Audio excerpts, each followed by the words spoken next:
Hey guys, it's Bane here, back again with another video. Let me quickly move the microphone a little bit closer to me. Anyways, thanks for stopping by. Appreciate you. Today we got another IE review, but again, before we start, just want to mention, as always, do remember to like, comment, and subscribe. It really does help the channel out. Also, there are I don't really want to advertise this too much, but we do have a YouTube membership as well as Twitch membership. So whenever I stream, feel free to subscribe to me if you want to help me out. Helps grow the channel. Twitch Prime is free if you already have the Amazon Prime subscription. YouTube memberships I think you have to pay for. So again, if you want to support me, those are some ways you can. You don't have to. Like I said in some of the previous videos, I do have a full-time job. I don't expect anyone really to give me money. I try to keep the reviews as free as possible, but doing the subscriptions really does motivate me to do more of them. So feel free to stop by on Twitch and drop me a sub if you guys are able to. Anyways, let's go ahead into the review. Today we have Perfect Start. He is the final person we're doing the giveaway on from the giveaway sheet. Finally, I was able to contact him. We're able to get the IE updated because I think it was from like early August. So today we're looking at Perfect Start. I think it's probably, the goals probably have changed, but let me go pull up the sheet real quick while I go through the review and see if there's anything he wanted to look at in particular. But let's just generally start off while I try to pull that up. Real quick, I do want to mention general account progression is what you're looking for. I do want to mention so I can see what you're trying to do on some of these characters. I think you're like a mix of Gmush kills, or one character is doing Gmush, the rest are in lab. I don't know if you were canding at this time or getting like super chows. Let's find out. Probably getting chows and zows is my guess. Looks like you're lacking on damage a little bit. Still trying to push some of the worlds, some of the monsters in World 6. So damage is a big gate for you.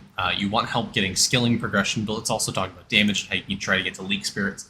Leak Spirits is the best place to kind of stop and start focusing on skilling efficiency, because it is the last map that has an NPC that's actually impactful to your progression in World 6. It has Sussy Gene. Sussy Gene gives you stamps, and they are summoning specific, and because summoning has a finite amount of battles, you can lock yourself out of those stamps, so you want to try to get to Sussy Gene as fast as you can before you finish summoning, so you can get those quests underway and get those stamps. So real quick, let's talk about damage, and then we'll get into skilling efficiency a little bit and see how you can kind of get to Sussy Gene on your characters, get the quests underway, and start progressing.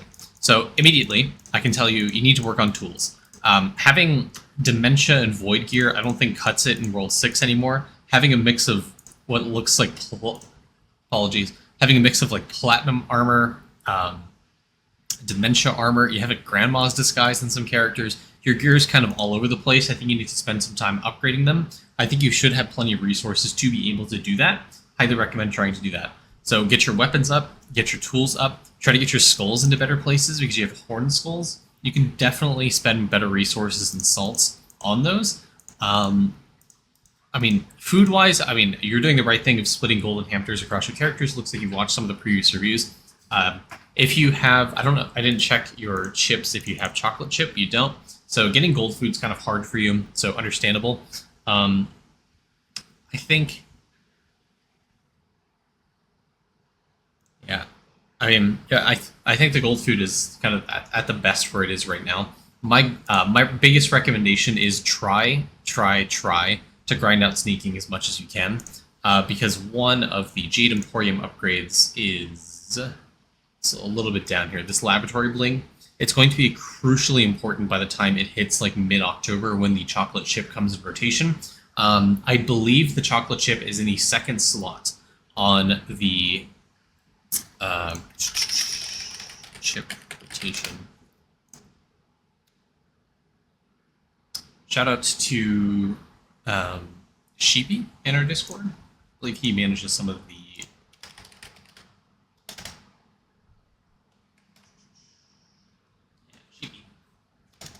Sheepy, he manages some of the wiki, so he's added this in. Let's see. Oh god. Okay, no, we're good. Okay, we're good. So you are able to get this. Basically, what I was trying to say here is,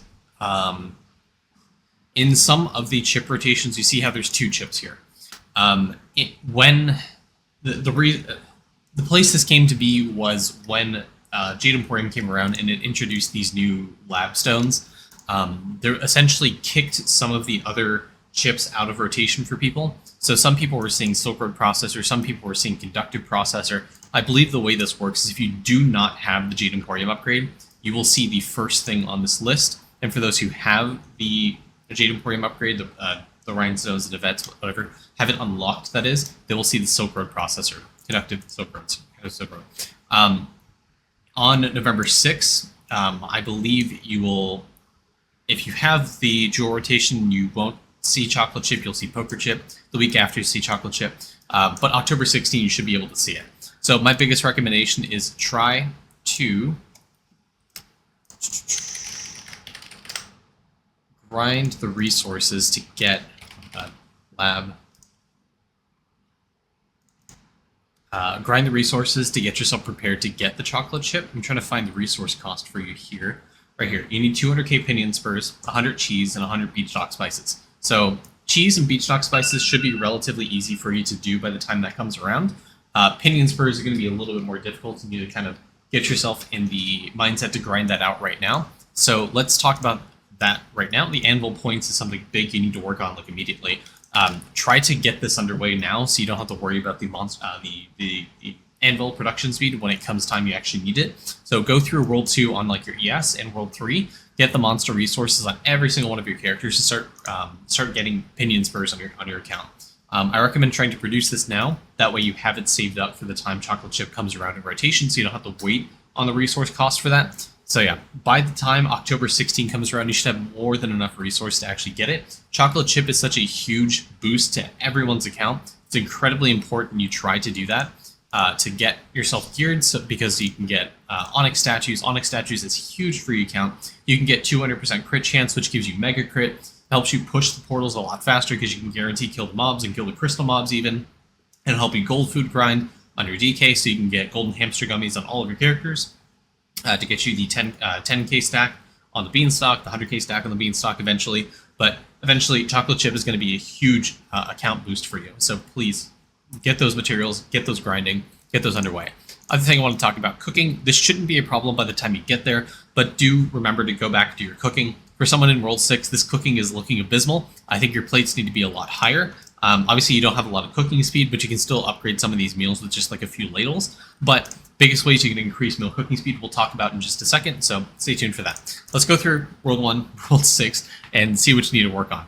Okay, so you're in World 6. I recommend trying to get the 7-figure followers quest done. You're going to get some total damage here. It's going to help you push the portals a little bit, but most importantly, the gold food effect. Golden hamsters rely on gold food effect to get you the % chance for sailing plane gains. So please grind that out, get some more gold food effect. You'll be able to have a higher chance of collecting sailing time whenever you go back to a character. Overall, okay, 2 things. 1, ladle stamp. 2, multi-tool stamp. Ladle stamp and multi-tool stamp are both going to give you cooking efficiency, which provides your blood berserker with higher ladle generation, so you can upgrade your meals more. This is going to help you a lot in cooking eventually, as well as the Equinox Dream when you eventually get there for the 100k ladle grind. I really recommend trying to get these stamps as fast as possible. Poigyu, I think, takes level 50 Divinity. Let's check your characters. Not even close to it. You have everyone. I don't know if you have Doot or not. If you do have Doot, I would recommend linking one character to Permeep, which you don't even have unlocked yet. I would. If you don't have Doot, please stick your characters in the lab when you are linked to Goat God. You need to be linked to Goat God to get the Divinity EXP, like the Praying Style, as well as the Lab EXP at the same time when you're in lab. So link your characters to Goat God, not Hurry Up, to get the Lab and Divinity EXP. Again, I don't. You didn't mention the sheet if you have Doot. If you don't and you think Hurry Up is the thing, it's not. Just FYI. Yeah. Cool. So let's just go back to World 1. So a Vast TR stamp, this should be relatively easy for you to do. Go back to World 3, finish this quest. Drop table 16, you should find this. I think this is from the World 2 quest, Cattle Prod. I think you need a player with a P and S name, which our Discord has. There is a role you can ping, I think it's the Cattle Prod. If you type in @Cattle Prod, or @Cattle, it'll pop up. You should be able to ping this. I think it's only one member to it right now, Dennis, so thank you, Dennis. If he's available, he'll be able to help you. I do have an alt account that has the P and S names if you have a World 1. just ping me and I'll be able to help you if I'm available. I'm pretty much available most of the time to do some like one-off quick things for people. So if you need help with this, please, for the love of God, reach out in the Discord. This is a huge thing. This boosts your base stat, which does increase your skilling efficiency as well as your damage and accuracy if either of those are issues. So base stats is a great way to go back and increase your damage if you're missing anything, as well as skilling efficiency. Some of the other stamps that you're missing, capital P, again, more total damage. I believe this is World 4. You should be able to do this. It's going to take a little bit of time, but you should be able to complete this quest to get the total damage. Tremor Worms, you're in World 6. You should very easily be able to go to Tremor Worms, grind this out, and get this stamp. Again, more total damage if you're struggling. You're missing some alchemy speed. This is going to help you unlock more bubbles in alchemy, which you severely need because you don't have power of Try 1, Try 2, and Try 3 unlocked yet, which are huge damage increases for your account. Okay, and overall, just keep upgrading your stamps. I want to see you around like 5,000-6,000 stamp level. The goal is eventually to get to 10,000 because of the Rift bonus, which you don't have unlocked yet, called Stamp Mastery. I would really honestly recommend getting to 16. Talking about skilling efficiency, skill mastery is incredibly huge for you because what it does is it makes your cards passive. So instead of having to swap on mining efficiency or chopping efficiency, if it specifically says that, or chopping EXP, it's passive. You do not need to equip it. It's permanently there. You don't have to snapshot cards or do any weird card setups or anything. They're passive. It's insanely huge for skilling efficiency, and most importantly, getting your skilling to level 500 as well as 750 are insanely good for printer output because it gives you all skill efficiency, which increases things like cooking, increases your base skills so you can get higher prints on them. And the printer output just is a multiplier to the amount of stuff that you're printing. So if you get like 100 million print of an oak log, instead you'll be getting 101 million. Yeah, 102, 103 for every additional 1%.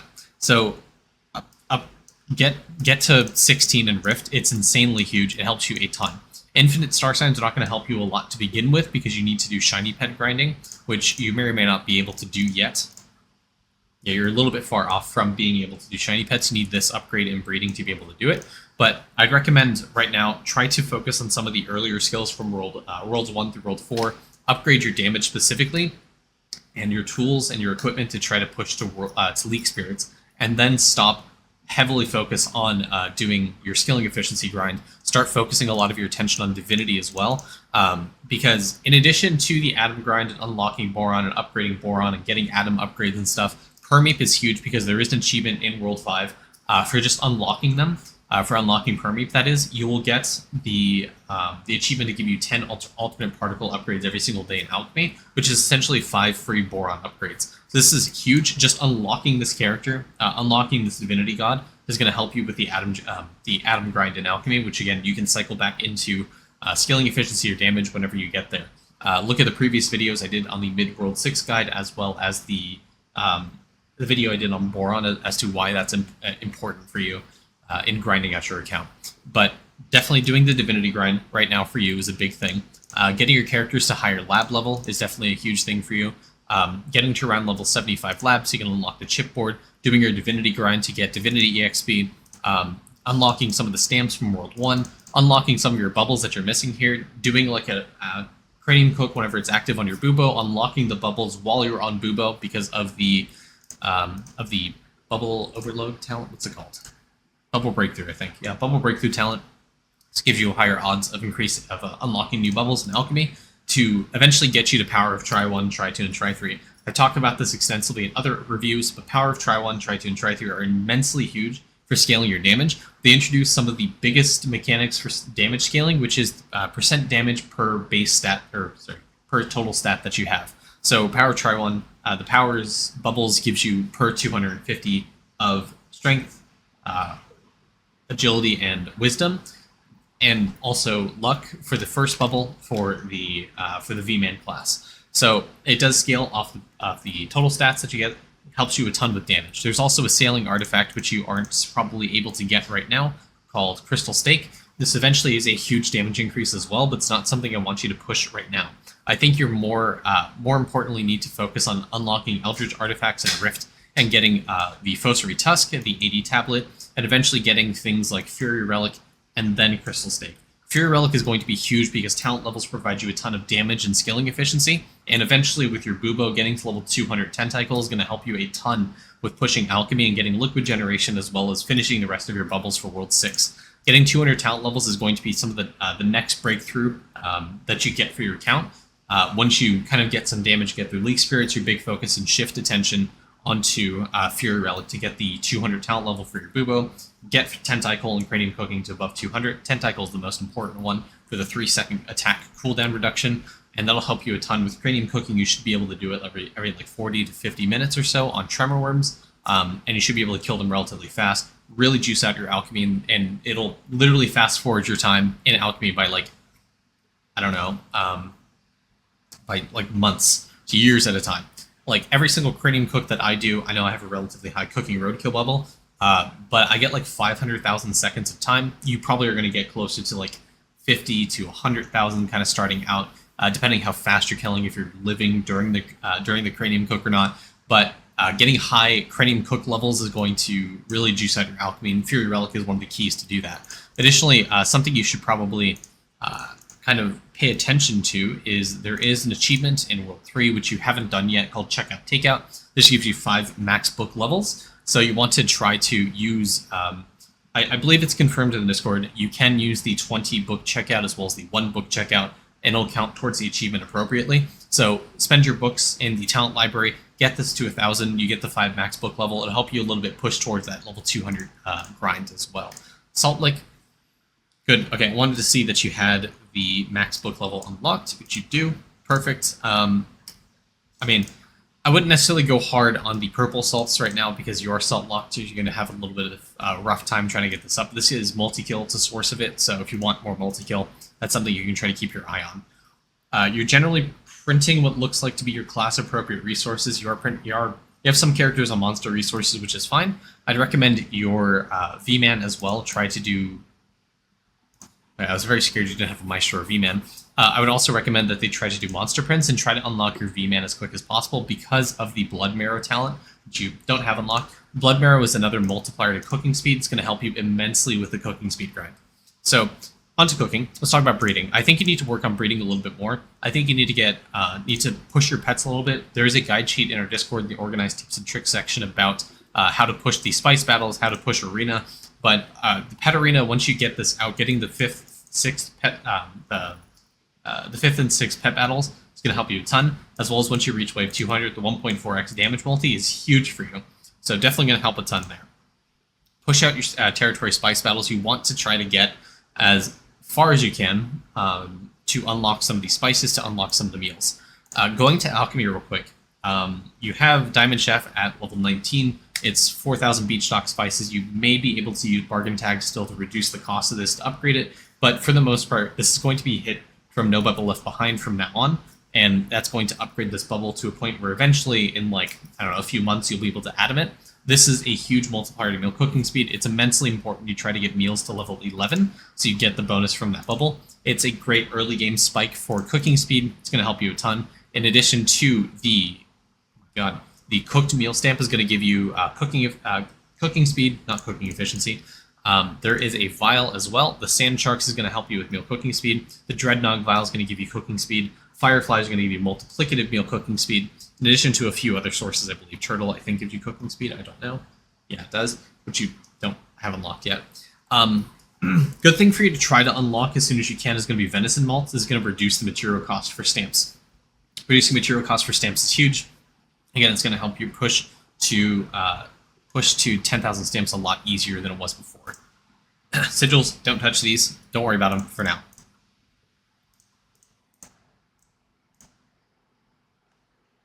Cool, okay. I recommend trying to get Cost Cruncher up. Getting Cost Cruncher to 60 is going to help a ton. That's one of the big early game things you need to try to do. Try to get this up. It's going to help you a ton. It's also relatively low cost. It's going to reduce the material cost for the upgrades and construction, so you don't have to worry about using so many of your salts or pets or other skilling resources. Just upgrade this, reduce the costs, make your time a lot easier in construction. Cool. All right. So you'll eventually get here. Atom Collider is going to be a big thing for you, especially when you get to Oxygen for the additional talent levels. You'll want to, not right now, I think your big focus is going to be on pushing World 6 to get to League Spirits. Is going to help you a ton. I think you'll need to, sorry, just checking something right now. You'll need to eventually focus on skilling when you get to mid World 6. It's going to help a ton with your skilling efficiency sources to get your Atom Collider up, get more Atom generation, and eventually you'll need to cycle into focusing on Boron more. Boron's going to help you a ton in pushing your account, both skilling and damage-wise. Boron is a huge upgrade for your account. Again, I have multiple videos talking about that and multiple reviews talking about that. I don't want to go even more into depth, beating the horse to death. Okay, and speaking of cooking, I think you are able to unlock some of these meals. I just don't think you have yet. I don't think you've cooked them to unlock them, but it's taking you like a minute to unlock the potato pea pastry, the sourish fish, octoplops. You're missing some damage, pet fighting damage, tower defense points, cooking EXP. You can unlock cheese right now and start grinding that out, getting the 100 that you need for the chocolate chip. But yeah, getting some of these bonuses are going to help your account overall. It's going to give you damage. It's going to give you the cooking speed. It's going to give you cash. It's going to give you tower defense points. Overall, you just want to get these meals up, and not to mention, it's going to help with the cooking speed as well. Getting your plates to 11, going to increase the cooking speed, and you're able to cycle back into upgrading some of the earlier meals as well. So get on that cooking grind, just unlock some of these meals, and use a few ladles, like 1 or 2. See if you can try to get some of those meals up to level 11, get it into the Diamond Chef territory, and really just juice out your cooking speed from there. Cool, okay. So my biggest recommendation for sailing is just grind out some of these artifacts to Ancient first. 80 Tablet's going to help a ton. Getting the additional speed is going to help a lot to reach some of the later islands. I think you want to start focusing on trying to get the artifacts, or rather the resources from some of the earlier islands to upgrade your boats. It looks like you are doing that because your distance is around 100 and you're on the, I think, second island. Yeah, the beachy coast. I think you just want to, grind out the speed and loot value on your boats. That way it's not taking you forever to reach some of the later islands. Ideally, you want your sailing to be at around 2 hours. 3 or 4 are okay, and as you're really desperate for some of the artifacts. But you don't want to be waiting 8 hours to reach an island or cloud, because that's just inefficient, and you're better off just grinding the speed on, or upgrading sailing speed on some of the earlier boats. So that's what I recommend. I think you're just unlocking some of them at Ancient first, which is okay. It's not a bad strat. I just recommend focusing on specific ones because they're better than others, such as 80 Tablet, Amberite, Frost Relic, maybe if you can reach there. But eventually, when you have Eldritch artifacts, getting Eldritch Foes Retusk is going to be hugely important for you for more artifact find chance. Not to mention, summoning does introduce artifact find chance as well. There's also a star sign for artifact find chance. If you have, well, you're not going to be here, but Kilroy Prime as well also gives you artifact find chance. Don't worry about that. A little far off for you. I think immediate short-term goals: skill mastery, eclipse goals, stamp mastery. If you can do Eldritch artifacts, try to get there as well to get the Eldritch artifacts. Gear up for the chocolate chip when it comes in rotation, and grind out the pinion spurs. Unlock your Anvil points up to at least World 3 monster resources. Upgrade your speed and start grinding those 200k out so you can be prepared for when Chocolate Chum comes out in 35 days. Stamps, unlock some of them that you're missing and get on the 7 million figure followers quest line. World 2, I want to see a lot, at least up to the power bubbles unlocked. And if you can, try to get the World 6 bubbles unlocked even before you hit the worlds to upgrade the resources in them. You want to try to hit level 200 talent levels on your Bubo to do active cranium cooking. That'll help you a ton in pushing the cauldrons and generating the liquid to get these unlocked. Vials, I want to see you unlock and try to get Venison Malt to at least level 7. Reducing the material cost for stamps is going to cycle back into trying to get level 5, 7,000 stamp level, and eventually 10,000 is your goal. Overall, when you get to the scaling efficiency grind, I think I talk about this a lot in the Mid-World 6 guide, but try to get some of the multiplier bubbles up specifically. And eventually, when they have 100 million resource cost, use your atoms, upgrade them, try to get some of these bigger bonuses because they'll impact both your damage and scaling efficiency. Once these are around level 3, 400 or so, 450 ideally, you can start cycling into things like Hocus Chopus, Hardy Diggy, Eventually, try to get your multi-resource chance up to 300% as well. This multi-mining, multi-fish, multi-catching, and multi-chop chance cap at 300%. This is a 3x multiplier to your prints, so it's immensely important you try to get this to around what the bubble says is around 270, because there's other resources through stamps and star signs you can get to help cap out this without having to get the bubble itself to around 300%. So get those up, they'll help you a ton with your skilling prints. Eventually, when you get to Leak Spirits, it's going to help you a ton in cycling into Atom Generation, focusing on Boron. You also need to unlock some of your Divinity gods. Make sure you're linked to Goat God if you're doing the lab grind, because you're not getting Divinity EXP right now. And eventually try to get Multi-Tool Stamp, upgrade that. It's going to help you a ton with your cooking efficiency as well as your general print. And yeah, I think I talked ad nauseum about that. But yeah, get your gear up. Some of your characters' gear is looking rather abysmal. Get your tools up. Having, for example, the Copper Chopper on your Siegebreaker is abysmal. Get those up to probably at least Luster, I'd recommend. So you're going to be struggling for salts, but I recommend trying to get that grind up now and get your characters geared at a better rate than you are right now. So good luck, perfect. Hope you have a great time as well. If you have any questions, feel free to reach out in the Discord. Everyone there is helpful. See you next time.